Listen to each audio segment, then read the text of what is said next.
Hey everyone, and welcome to the Lily Pad Porch Chat podcast. This is the first episode, and I'd like you to join me on a topic I've been itching to talk about. And while the topic is something I could probably write a book about if I did far more research, there are a lot of people who have.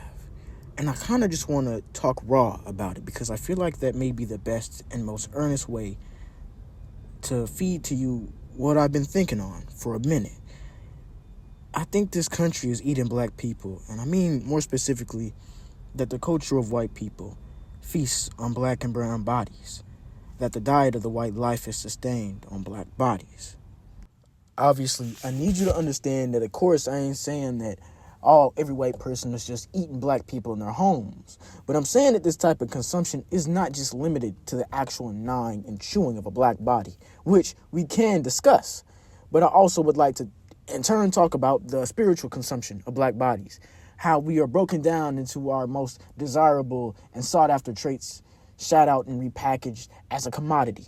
I'd like to speak about that as well. And I guess what really sparked this interest in the consumption of black bodies would more or less not only stem from when I'd heard about this book called The Delectable Negro, but also when I had learned of Nat Turner being consumed. But like those two things aren't the only sources that have got me to realize such a scary thing. Now, I know a lot of you may be familiar with the idea that George Washington had wooden teeth. But the issue with this belief is that it's a myth, similar to the chop it down to the cherry tree sort of thing. It never happened. He had slaves' teeth in his mouth. Now, this is something I'm trying to note because when I talk about eating black bodies or a consumption of black bodies, I don't truly just mean eating it like you would a food, but incorporating it into yourself or having an appetite for it. That's also what I'm trying to discuss. Because in more ways than one, we as black people have been forced into the white nation. Vince Woodard and The Delectable Negro brings up a term that was thrown around a lot during the antebellum slavery period, that America was seen as a cannibal nation due to the South's consumption of black bodies. You know, the eating of black people, the enslavement of entire populations of people for labor. I mean, white people would like to tell you that they weren't eating black bodies, but when you look at the accounts of actual black people, that's something they genuinely feared. And this form of consumption isn't just one of malice, but of one with elements of lust in it as well. And when you have to also look at lynching as a ritual that consumes a black body, it becomes something you can open your mind more to in believing. Because lynchings didn't start within slavery, they started after. What I need y'all to understand is that a lot of the times the things that happen, they don't die. They don't just disappear. They have to take a new form when the current one is no longer sustainable. When the North basically told the South that y'all can't have y'all slaves no more, they had to essentially have their slaves in a different way. You can't have your cake and eat it too, but I mean, you can divide it up and give portions away. When you start to look at the modern prison system, the way they feed on us with over-policing in our neighborhoods, and the way they talk about us in the news, but they never use the word black, it's all bids to keep us enslaved. But they can't do it the way they used to. They keep our enslavement constitutional by throwing us in jail. So they have to find reasons to put us in jails. They paint us as criminals in the public eye. They give away certain iconography or symbols that allude to us, so that it's easier to see us as criminals, as inhuman or the others, and toss us away into another world. And when I say another world, I do mean prisons. People inside prisons refer to the outside world as being free. You know, when you're in there, you've lost your freedom. This is akin to slavery. It is enslavement. But what this has to do with consumption is that to make a slave, in a sense, you have to consume a person's mind and their soul, not just their bodies. Because if you consume a person's mind by whipping them with physical violence through shows of dominance, you are consuming the mind in a sense so that it's no longer an allegiance to itself. they're no longer loyal to their body. By breaking a person down, you now have given them new purpose and have their body not operating for itself. You could even refer to the training of military veterans this way. You have to consume the minds of these people so that they belong to you. You see this in a way that enslaved people weren't even allowed to have family structures because you're selling these people and breaking up families. These people can't even claim their wives, their husbands, their daughters, their sons. But I do want to circle back to the consumption. As a part of a lot of enslaved people's punishments, if they were, found out to be running away, their ears would be cut off and to be boiled into a soup and fed to them. This would have us as black people participating in our own consumption. And in a lot of the tortures they do, whenever, people were trying to run away, it wasn't even just us being consumed. We would be seasoned or brined. See, a certain slave account notes something called, I think, flogging or brining, where they take the brines of pickles and it's poured onto the backs of enslaved Africans. Or it's noted that when slaves are beaten, their skin gets tender like a steak in a way. The terms they had for us when it came to the way they treated us, the way they conditioned us, and how they saw us, allude to in a way where it's almost a predator-prey relationship. White people, when they came to the coast of Africa, the people that were showing up weren't noble men. These were people that were tossed out by their own countries and cast out as outcasts, and they needed someone to dominate because they were left at the bottom. So you have these crooks and these forgotten folk that come to these coasts in search of people to bring back. And they start bringing more and more people, taking and taking and taking.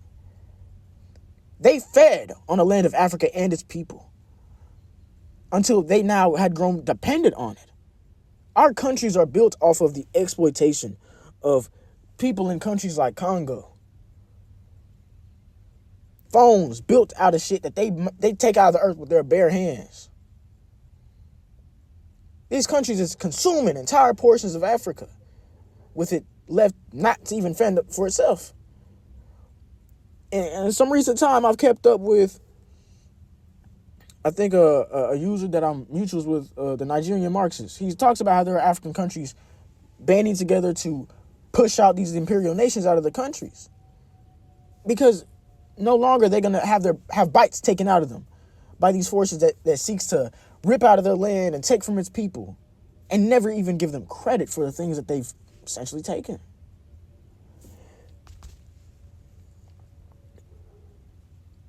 It's sometimes I think it's odd that I have to walk amongst a town, a city of people, and realize at the end of the day, the only reason things are the way that it is because y'all don't want to admit to the shit that's been going on. Like, nobody forgot. Like, you passing down the traumas of people that have been consumed whole, sold away. I mean, after slavery, there was people trying to find their families. They had broken our family structures over and over and over, slowly digesting us in different pathways. No matter what pathway in this country you take, you'll be financed, turned into some sort of product, and used to the fullest capacity. Whether you're a prisoner, whether you're a successful businessman, or just an everyday person, you are being exploited. And they will get their money regardless of how you end up. Because it was never about you, but just about how fat this parasite on us can become. And I think this collective irritativeness, this collective anger that a lot of people may be feeling, I feel like maybe in a way that's just finally realizing how starved we are, how drained we've become because of going to work every day, day in, day out, just to go to work. Paying so you got a car so you can go to work so that you can stay in a home that you're paying for with all the bills. Nothing left for yourself. And constantly you're being ripped from and ripped from and ripped from. And they play in our faces. They show us getting ritualistically killed on TV. Like that shit's normal. Motherfuckers debating it on the internet and shit. Oh, well, if he had done this, he'd have survived. If he had done this, he'd have survived. You letting thugs out into the streets with blue and badges on, shooting people down. You think that's normal? A man right there has been laid out like he's some sort of prey. And it's so odd because it's like once you start to try and explain racism to white people, well, you shouldn't for one, but when you start going on your journey of consciousness, of learning about how this shit really work underneath the skin, you start to realize like even just the simple shit they say that they don't even think is fucked up. It's like, nah, what do you actually mean by that? Because once you start to question them, even they start to, well, I don't, but nah, you do mean it like that. I done got so passionate, I lost my damn point. Niggas is being eaten. But the pathways that they move us on is all different ways to chew on us. And they'll shit us out every time. Imagine if the food on your plate tried to tell you that the way of things isn't to be eaten. You're not meant to eat me. You shouldn't do this. I have a life. Well, that fish and spaghetti on your plate, you're going to look at it crazy because it shouldn't be talking. Just shut up and let me eat you. That's how they looking at us. Like, why would you ask for rights? Why would you ask for more when it's always been this way? You know it's like this. We need you in those ghettos so we feel good about ourselves knowing that you're walled away. We need you in those prisons because, well, y'all are really building all our shit for free so that we can live lavish. We need you to kill each other because if you kill each other, then you won't realize that this entire time you've been walled off away from us while we eat so fine. We need you to argue and point fingers because if you realize that you're all the same, then you realize that there's a reason we're all suffering the same way. And it's so frustrating. It's like to come into this and realize there are motherfuckers not even really ignorant to the whole thing. But what they are is complacent. They're fine because they think, or at least they know in some way they'll be unaffected. Or at least beyond all this, they know that they'll be better off than the next man. It's so odd how people can sit in a world where people are being consumed, murdered, and eaten. Drained of everything they have. And sleep as if it could never come their way. I had a conversation with my coworker recently in light of Trump's whole plan to deport millions of immigrants. And it's very, I wouldn't say juxtaposed, but it's very throwing me off in a way where it contradicts another conversation I had with another coworker who isn't white, Hispanic. But this white dude come up to me, by the way. And this is what I hate about what white folks do. They'll come to you with bullshit, and then when you react crazy, you're seen as odd. But he came up to me because all of our certain department was in a meeting just talking about whatever. And they all happen to be Hispanic. You know, these are people from other countries that, you know, speak Spanish of sorts. He comes up to me and he's like, how many of them do you think will be gone, you know, because of all this? I'm like, what? He's like, because you know what Trump's doing. And I'm like, I mean, I'm worried because, I mean, regardless of their status, they going to be sought out, profiled like that. They're building our profile of criminals off of people who are foreign or dark-skinned or just not white. Like, that's basically what they're dog whistling to us. Like, they could be taking away shit I could be taking away. I said that. I was like, bro, I'm worried. To keep it 100. But I wasn't trying to take the conversation further. But he had said something in the midst of the conversation where he was like, well, it's not that they don't deserve or anything. But, you know, like, if they're up here acting up, they're asking for it, then, you know, that's on them. And it's like, what do you mean they're asking for it?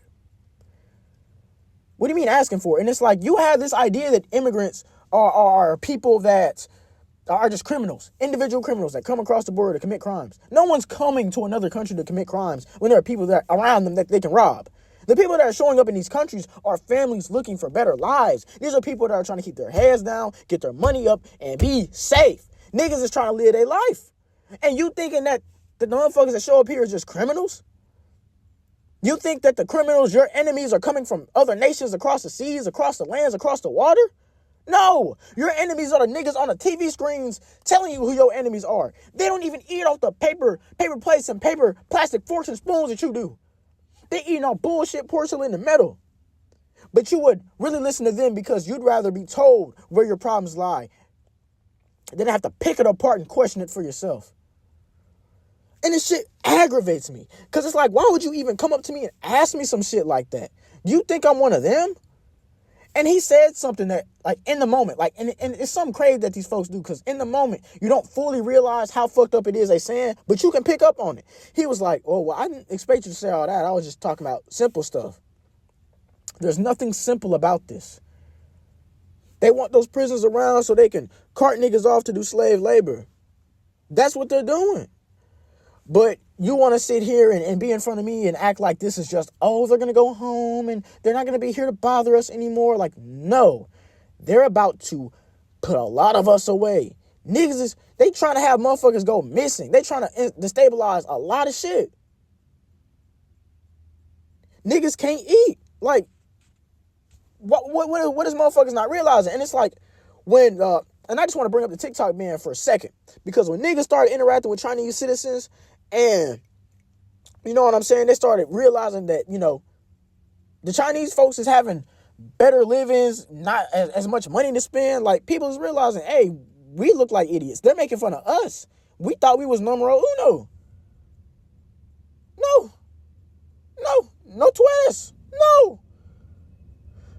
I mean, and what's crazy is a lot of folks will be will be in videos and such debating economic systems. Like, no, communism never works, socialism never works, capitalism, blah, blah, blah, blah, blah. And it's like, bro, I'm going to keep it 100 with you. I'm going to keep it a beanie winnie with you, no barbecue sauce.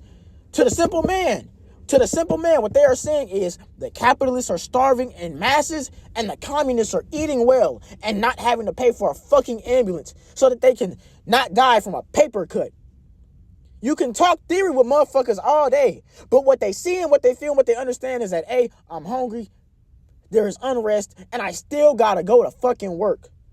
We're being consumed mentally to the point where niggas is young, dropping dead from stress. I'm telling you that they're eating us, but it's not just our bodies. It's not just our bodies. They assimilate parts of us into themselves because they benefit, because either they have a lustful appetite for it, or because they physically sustain themselves off of it. They've built their countries off of our lands, our people, augmenting their bodies with our organs. Kendrick Johnson and Kenneka Jenkins, and when I speak on this, I speak on it lightly. I tiptoe on the subject. But I would not be surprised if the results of their death have anything to do with organ trafficking. Any sort. And I think that what this is that this has been a systemic killing. I mean, it's not that I'm just now realizing this, but it's so much more obvious when you start to truly connect why things are the way they are. And nobody's saying anything. It's like, this isn't normal that niggas my age get shot just because they look like me. It's not normal for niggas to be at birthday parties having fun and all of a sudden white person uncomfortable and that shit's over with. It's not good that the motherfucker's supposed to be enforcing peace and order or storming into niggas' homes, shooting them, raping them, sexually assaulting them, scaring people. This is a cannibal nation and it's eating on us. They call us consumers, but we're the prey. They putting us on plates, shipping us out and eating us. And this whole time, I wonder why I'm so irritated. I don't even want to call it woke. Y'all white folks took woke. I feel engulfed. I feel overchewed, bro. This sensation, I know what it is now. Hella bites taken out of me for somebody else's benefit.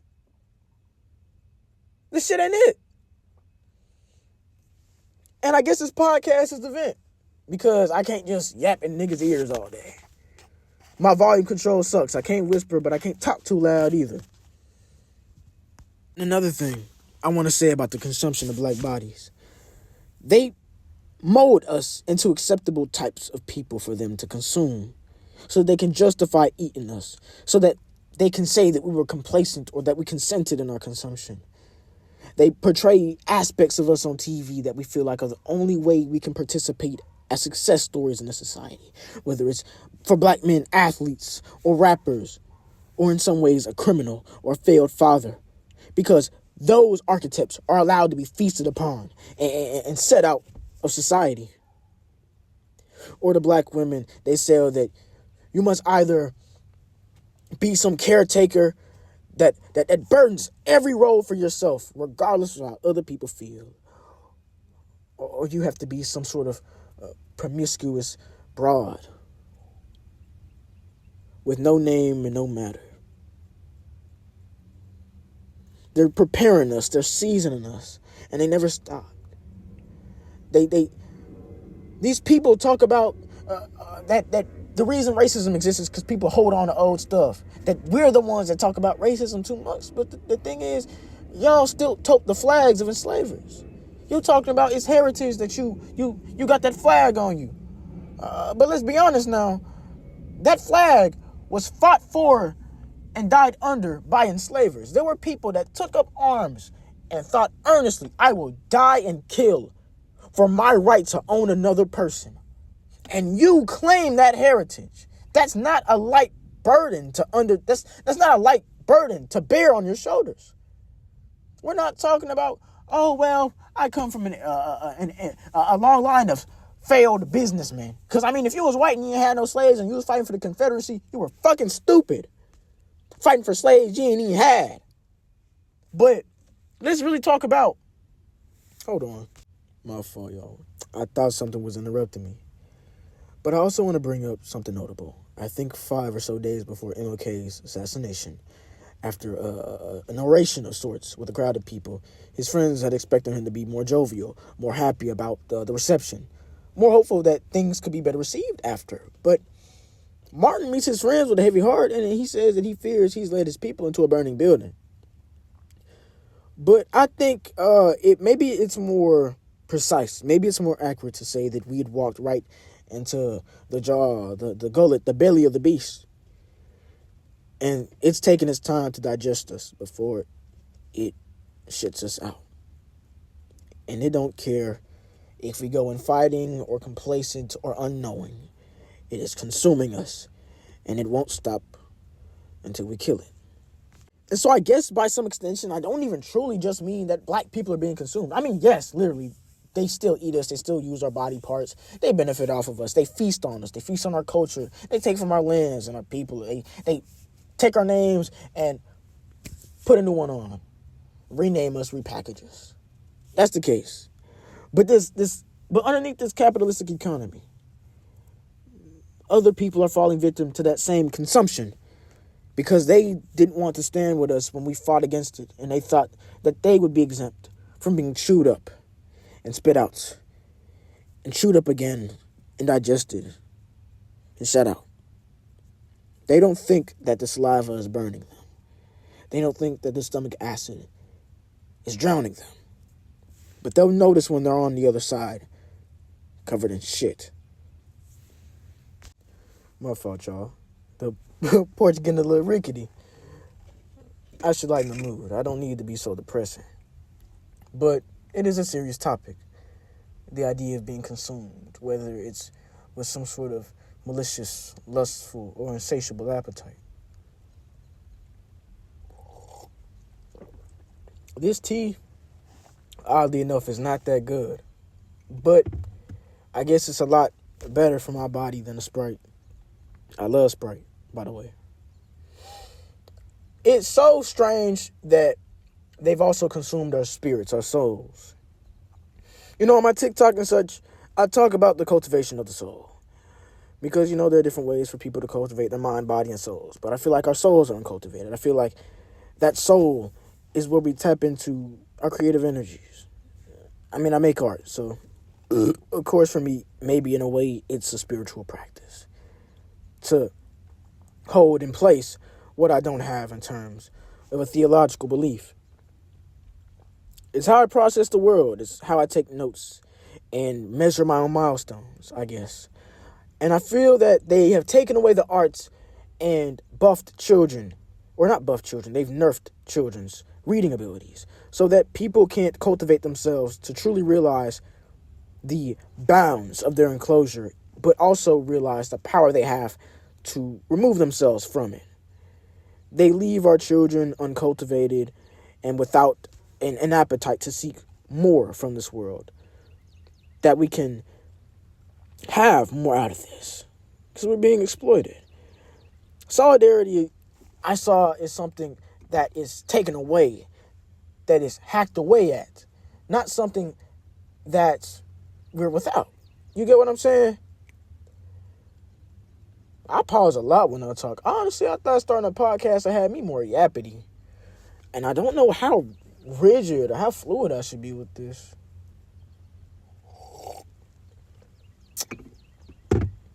I call it a porch chat, but I'm inside my car because it's raining. And I don't want people staring at me.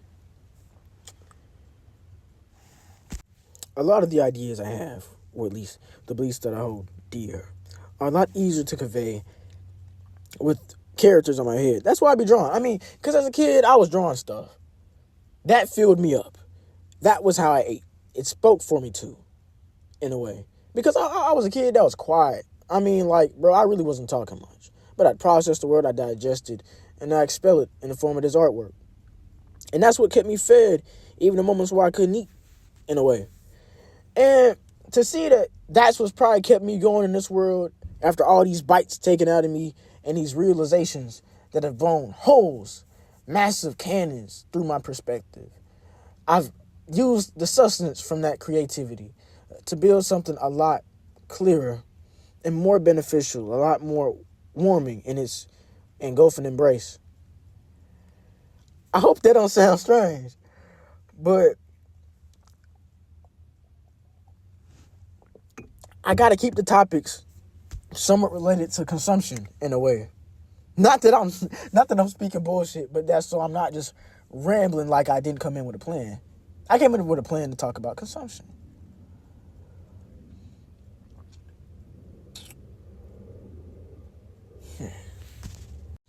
I'm in this trying to be rigid and professional. I forgot. I'm trying to treat this like a porch conversation. Almost as if we looking out on the porch and foldable chairs with a table between us. I probably got in my mug tea or lemonade. I don't know what you sipping on. I don't do no liquor. But I think in this world, one of the most valuable things you can obtain is new perspective. Even if it's one that you would never adopt fully yourself, pieces of it can be worth gold. And so it's like, I be morbidly curious when it comes to opinions I just don't agree with. It's like, how? I can use some of this, but I ain't gonna lie. The most of this is ass, and a lot of it's misguided. But you actually made some good points. I can't take away from you. There's a reason you arrived at that. Now, if the source from where you got all of it from is bullshit, that's for me to judge. Pick apart what I can take. And I think what they've also done in a way when it comes to consuming our souls, draining us, they made us less empathetic for other people. Even I can catch myself on the internet being a dickhead. Like, I got videos where I've talked to people crazy.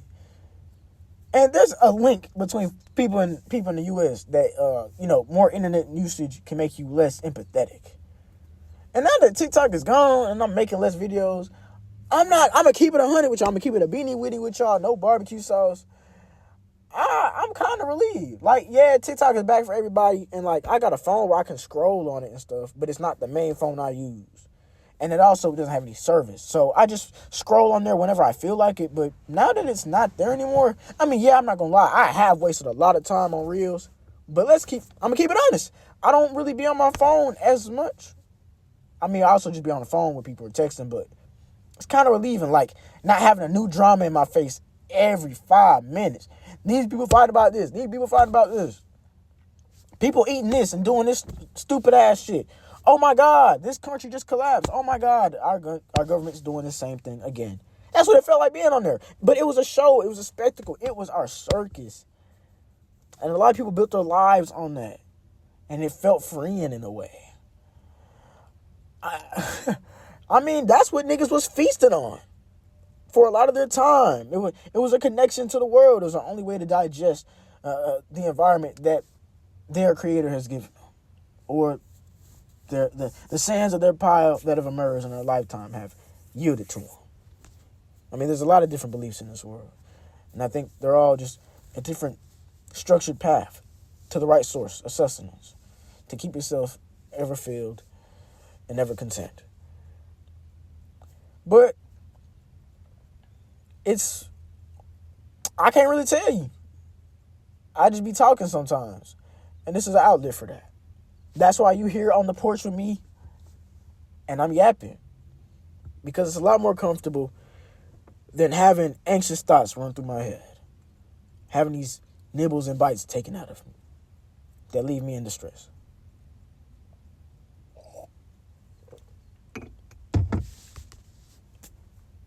Right now, I'm listening to She by Tyler, the Creator, with Frank Ocean. Never mind, chat, I changed it. It's Think Twice by Jordan Ward. Hey, but anyway now, my tadpole brother, or my tadpole kinfolk, ironically enough, I want to yap a little bit about my comic E Kings, adequately named enough, that I want to use to delve into the ideas that I'm talking about now in front of you. Now, granted, when I came up with the name, all that stuff I talked to you about, and even more other things that I want to discuss, it wasn't a part of the intention of the name. Honestly, E Kings was a nickname. But I wanted to write a story that was kind of, in a way, like a love letter to all the stuff that filled me up as a kid, that kept me sustainated. That's not a word. That kept me sustained.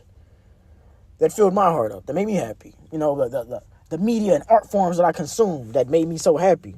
I want to remake that, but for people like me. I want to see black people with powers doing wacky, stupid, and cool stuff. Defeating the very things that we face today, but in a bizarre form. My comic E Kings is about two fast food workers, Trey and Jay, that live in the slums of a city called Sodomore. And the comic is supposed to detail them dealing with threats that come their way, that walk the city.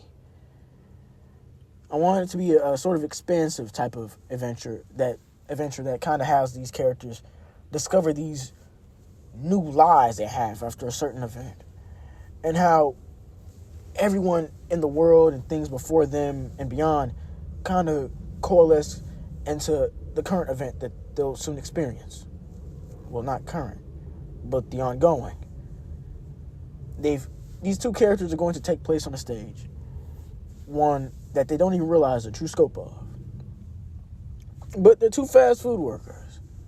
I felt that characters like that in a story about what could be class consciousness and the working class fighting together, them as main characters, it makes sense. To reflect the life that I have, the life that I see of people. Everyday people trying to fight against such monstrous threats. So if that's something you could be interested in, you know, it could be something you fuck with. I enjoy writing it, drawing it, and thinking about the shit I could have these characters doing, and how that ties into the commentary of the world in front of me, so that I can share with you the shit that I'm seeing. Because sometimes when I explain the stuff in my head, it sounds crazy. But with characters to act it out, and with the colors and the forms and the words needed, I can deliver to you what this is to me. And I feel like it'll resonate with a lot of you. And that's why I make it. But honestly, if y'all have the donation, I got a Patreon you should support. You know, there's like a $1 tier, I think a $3 tier, and a $5 tier. I hope that sooner that I get more adept with certain texts, such as iMovie. Because CapCut got banned, so I can't edit my videos or audio clips with CapCut. I got to use iMovie. Yuck. But I hope that y'all can, you know, come on the porch more, chat with me. But if you do got the means to support, I'd love to have it. But if you're just here to listen, that is amazing too. It's good to talk with you. But the same as I tell y'all in my YouTube videos, I can't hold you here too long. You got to make your daily doodle. So go draw something.